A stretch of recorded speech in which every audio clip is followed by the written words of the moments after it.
পরবর্তী খবর, চাপড়ের বহরমপুরে জাপানিজ এনকেফেলাইটিসে আক্রান্ত হলেন দুজন। এনকেটিভি বাংলায় এই খবর সম্প্রচারের পর চাপড়ের স্বাস্থ্য বিভাগের তৎপরতা। জাপানিজ এনকেফেলাইটিস জনগণকে রক্ষা করার জন্য ফগিং এর ব্যবস্থা করেছে।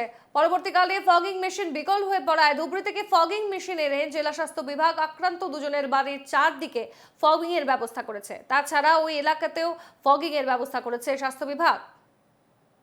গোটা অসমে জাপানিজ এনকেফেলাইটিসের প্রাদুর্ভাব লক্ষ্য করা যায় এবং এনকেটিভি বাংলায় খবর সম্প্রচারের পরে তৎপর হয়ে ওঠে স্বাস্থ্য বিভাগ। এবারের যে ছবি আপনারা দেখতে পাচ্ছেন, চাপড়ের বহলপুরে জাপানিজ এনকেফেলাইটিসে আক্রান্ত হয়েছিলেন দুজন এবং এনকেটিভি বাংলায় খবরের জেরে এবার জনগণকে রক্ষা করার জন্য ফগিং এর ব্যবস্থা করা হয়েছে